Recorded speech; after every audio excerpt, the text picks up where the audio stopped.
শাহরুখ খান হওয়ার রহস্য নাই, কাজ করতে করতে করতে করতে দেশের মানুষ আমাকে শাহরুখ খান বানিয়েছে।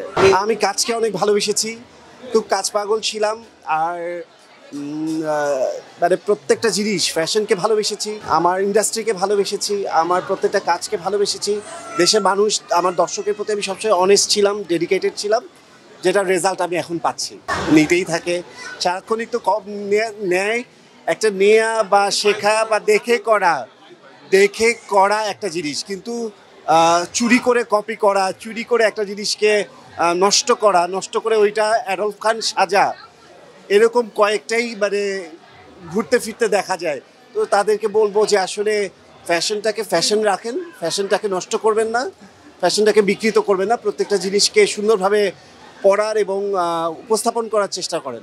আমার সাজেশনের কথা চেয়ে বলবো যে আমার কাছ থেকে শিখে জেনে সারাক্ষণই টিপস দিতে থাকে যে অ্যাডলফ এই শাড়িটার সাথে আমি এটা কি পরবো, এই জুয়েলারিটা কীভাবে ম্যাচ করবো, বা এই পাঞ্জাবিটার সাথে আসলে কোন কাপড়টা যাবে, পায়জামাটা কি পরবো, এরকম সারাক্ষণই চলতে থাকে। আমার কাছ থেকে এই ধরনের টিপস সারাক্ষণই সবাই নিতে থাকে। নাম বলে আসলে কাউকেই করবো না, এগুলো হচ্ছে পার্সোনাল সম্পর্কের খাতিরে হয়। নামগুলো বলাটা হয়তো তারাও পছন্দ করবে না, কিন্তু কম বেশি সবাই এই ব্যাপারগুলো আমার কাছ থেকে টিপস নেয়। আসার পর থেকে শুরু হয়েছে, 5,000 হয়ে গেছে মেবি, আই গেস। তো এটা আলহামদুলিল্লাহ, এটা তো আমি মনে করি একটা ব্লেসিংস। আল্লাহ সবাইকে এই লাইফটা দেয় না। আমি আমার ভক্তদের ভালোবাসা পাই, ভক্তরা আমাকে জানতে চায়, আমার কাছে আসতে চায়, ছবি তুলতে চায়। এটা আমি বলবো যে এটা আমার গড গিফটেড, আল্লাহ প্রদত্ত। তো ডেফিনেটলি আলহামদুলিল্লাহ, এত সুন্দর লাইফ বা এটা পাওয়ার জন্যই তো এত বছর যুদ্ধ করেছি। আমি এখন পর্যন্ত বদলাইনি, আমার মনে হয় না আর বদলাবো।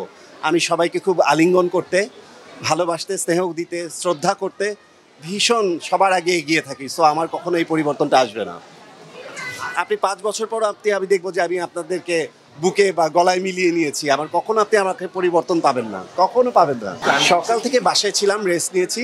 ফার্স্টেই আমার পর্ব ছিল হলো এফডিসিতে। এফডিসি প্রোগ্রাম, আমি শিল্পী সমিতির প্রোগ্রামে অ্যাটেন্ড করেছি। ওখান থেকে এখানে আজকের এই মেলার বিশেষ অতিথি ছিলাম, এই মেলা কভার করলাম।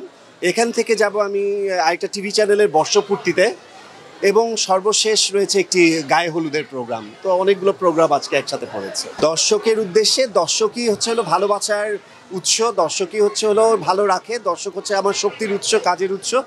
দর্শক যতদিন ভালোবাসবে কাজ করব। দর্শকের প্রতি আমার অনেক কৃতজ্ঞতা, আমার সিনিয়রদের প্রতি অনেক অনেক শ্রদ্ধা এবং ছোটদের প্রতি অনেক স্নেহ, আর আমার সমবয়সী সবার প্রতি অনেক অনেক ভালোবাসা।